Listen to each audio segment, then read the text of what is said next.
Hello everyone, my name is Sagar and you are watching coding वाले भैया। तो भैया, आज क्या कराने वाले हो गाइस? आज मैं आपको सिखाने वाला हूँ HTML का बेसिक स्ट्रक्चर कैसे बनाते हैं।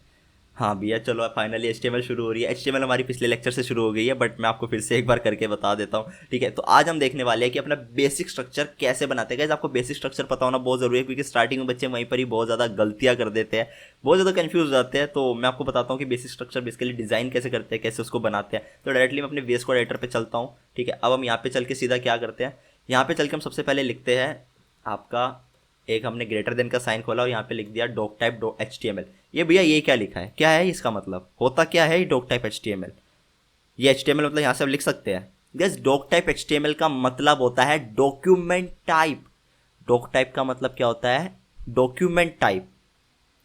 बेसिकली गाइज ये ब्राउजर को बताने के लिए ज़्यादातर इस्तेमाल होता है, और हमें HTML का वर्जन देखने के लिए यूज़ होता है कि HTML का कौन सा वर्जन है। गाइज इसके ऊपर हमारा नेक्स्ट लेक्चर आएगा पूरा डॉक टाइप के ऊपर जानने के लिए। लेकिन गाइज अभी जान लो, डॉक टाइप का मतलब होता है डॉक्यूमेंट टाइप, कि डॉक्यूमेंट का टाइप कौन सा है। हमारे डॉक्यूमेंट का टाइप है HTML, हमने यहाँ पर ये चीज़ लिख दिया है। और गाइज जो ये दो ब्रैकेट के बीच में आएगा ना, ये जो दो ब्रैकेट के बीच में जो भी आता है उसको हम टैग कहते हैं। ठीक है, इन दो सिम्बल्स के बीच में, इन दो ब्रैकेट्स के बीच में जो भी आता है हम उनको टैग कहते हैं। ठीक है, ओके गाइज। अब गाइज हम सीधा चलते हैं, लिख लेते हैं यहाँ पे HTML। क्या लिख लेते हैं? HTML। ठीक है, ओके गाइज। तो ये होते हैं हमारे रूट एलिमेंट, मतलब इसको हम कह सकते हैं ग्रैंड पेरेंट टैग कह सकते हैं। मैं इसको तो देखो वैसे पेरेंट टैग बोलते हैं, पर मैं इसको ग्रैंड पेरेंट टैग बोलता हूँ। कुछ लोग रूट टैग बोलते हैं, रूट एलिमेंट बोलते हैं। मतलब ये दो लिखने के बाद हम HTML लिख सकते हैं। भैया दूसरा क्या है गाइज, मैं आपको फिर से बता रहा हूँ। ये दो साइन के बीच में जो भी लिखा जाएगा, इस पूरे को मिला के हम टैग बोलेंगे। ये हमारा होता है ओपनिंग टैग बेटा, ये होता है हमारा ओपनिंग टैग। और ये वाला जो होता है ये होता है, अगर देखो किसी भी नॉर्मल ये भी टैग है, लेकिन इसके आगे एक बैक स्लैश लग गया। क्या लग गया? Back slash. तो जिस भी टैग के आगे बैक स्लैश लग जाए तो मतलब वो क्लोजिंग टैग है।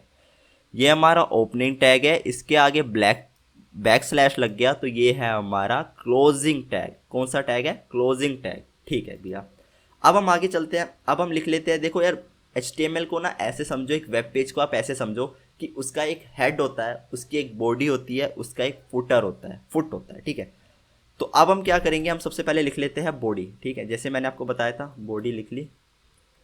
ओके भैया, बॉडी का भी यहाँ पे ओपनिंग आ गया। क्लोजिंग आपको पता है, जिसके आगे बैक स्लैश लग जाए वो क्लोजिंग टैग हो जाता है। बिल्कुल सही भैया। अब ऐसा तो नहीं है कि बॉडी के बाद हेड आता है, बॉडी से पहले तो हेड आता है। जो मेरा सर है बॉडी के ऊपर ही तो है, तो यही मैं कह रहा था। तो आपको बॉडी के ऊपर लिखना है हेड। ठीक है, हाँ यहाँ पे हम भैया हमने हेड भी लिख लिया। ठीक है, तो इससे क्या हो भैया गाइज, ये हमारा basic structure of HTML create हो गया है यहाँ पर। भैया इतना ही होता है? हाँ गाइज, इतना ही होता है हमारा बेसिक स्ट्रक्चर ऑफ HTML। लेकिन इसके अंदर अभी और भी बहुत सारी चीज़ें होती है, लेकिन मेन स्ट्रक्चर हम इसी को कह सकते हैं। ठीक है, इसके बाद क्या होता है भैया? इसके बाद होता है गाइज टाइटल। भैया टाइटल क्या करता है? देखो यार, तुम जानते हो मेरे जो एग्जाम्पल होते हैं सबसे यूनिक है। मैं कभी भी टेक्निकल फॉर्म में एग्जाम्पल्स देता ही नहीं बच्चे को, जैसे वो कन्फ्यूज हो जाए।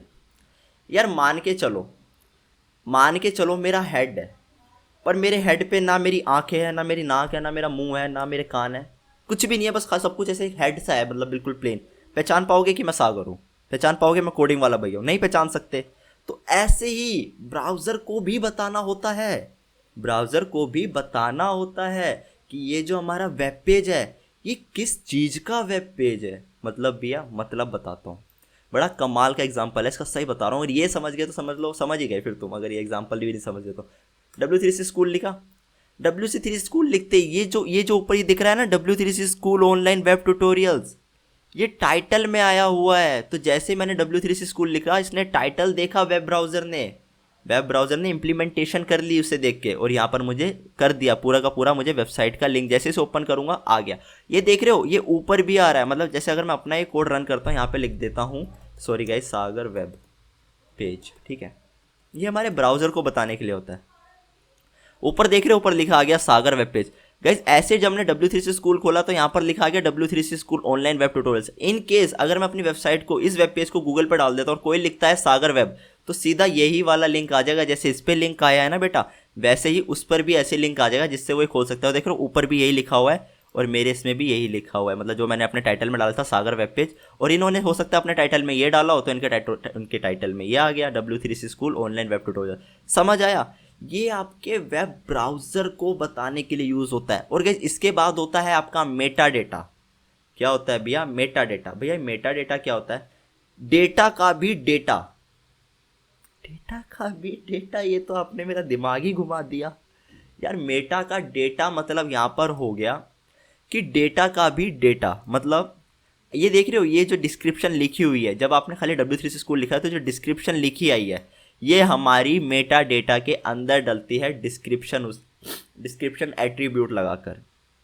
भैया मतलब यार इसको अभी के लिए तुम इतना ही छोड़ दो, बस कोई भी आपसे अभी पूछे कि मेटा डेटा क्या होता है तो बोल दो डेटा का भी डेटा होता है। बाकी जब लेक्चर में हम आगे चलेंगे आपको पता लगता चला जाएगा कि मेटा डेटा होता क्या है। ठीक है भैया। गैस एक बात मैं और बता दूं, हेड के अंदर जो भी चीज़ें डलती है, जितने भी टैग यूज़ होते हैं वो सब यूज़ होते हैं आपके वेब ब्राउज़र के लिए। किसके लिए? आपके वेब ब्राउज़र को बताने के लिए। बाकी बॉडी के अंदर जो भी चीज़ें डलती है वो होती है आउटपुट करने के लिए, मतलब आउटपुट को डिस्प्ले करने के लिए, मतलब यूज़र को दिखाने के लिए, क्लाइंट को दिखाने के लिए। ठीक है भैया समझ आ गया। लेकिन इसमें एक और भी है, अगर आप CSS लिख दो इन केस, यार भैया क्या बातें कर रहे हो, अब तो आप कंफ्यूज कर रहे हो गैस। यहाँ पे आप थोड़ा सा कंफ्यूज हो सकते हो, लेकिन समझो बात को।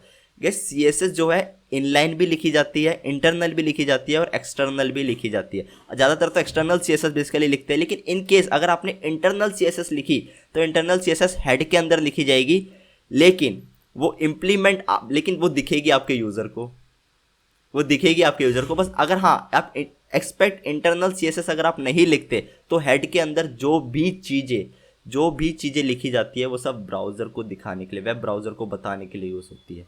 ओके भैया काफ़ी कमाल से समझा दिया। हाँ तो गाइस ये होता है हमारा बेसिक स्ट्रक्चर। तो अगले लेक्चर में हम पढ़ेंगे डॉक टाइप HTML एग्जैक्टली होता क्या है, इसके थोड़े डीप में जाएंगे। उसके बाद अपने कोर्स को और आगे की तरफ लेके चलेंगे। तो गाइस वीडियो पसंद है तो प्लीज़ वीडियो को बड़ा सा लाइक करना, मुझे कमेंट करके बताना आपको वीडियो कैसी लगी, और उसके चैनल को तो गाइस वीडियो पसंद है तो प्लीज़ वीडियो को बड़ा सा लाइक करना, मुझे कमेंट करके बताना कि आपको वीडियो कैसी लगी। और गाइस चैनल को, अरे यार, तो गाइस वीडियो पसंद है तो प्लीज़ वीडियो को बड़ा सा लाइक करना, मुझे कमेंट करके बताना कि आपको मेरी वीडियो कैसी लगी। और जाओ यार दोस्त साथ वीडियो को शेयर करो, वो नल्ला बैठा है घर पे तुम्हारा दोस्त, उसको जाके बोलो मैं नेहा दीदी से बातें कम कर भैया, लेक्चर पे लेक्चर डाले जा रहे हैं, सीख ले, स्किल अच्छी कर ले। उसके बाद करना क्या, चैनल को सब्सक्राइब करना, साथ में बेल आइकन जरूर दबाना है, क्योंकि ऐसी रोज़ रोज़ नए नए लेक्चर्स आते रह रहे हैं। तो मैं ना चाहूँ कि आप एक भी वीडियो मिस कर दो। और आप, होता है ना गाइस कि पहले थोड़ा यहाँ से सीखा थोड़ा वहाँ से सीखा, तो ऐसा पूरे ही कंफ्यूज होगे। कभी भी सीख रहे हो तो किसी एक बंदे से सीखो, मैं ऐसा मानता हूँ। बाकी आप ज़्यादा इंटेलिजेंट हो, आपको ज़्यादा पता है। ठीक है, तो मैं मिलता हूँ अगली वीडियो में। टिल द टाइम बाय, मौज लो, रोज लो, और ना मिले तो खोज लो। चलो मैं मिलता हूँ अगली वीडियो में, बाय।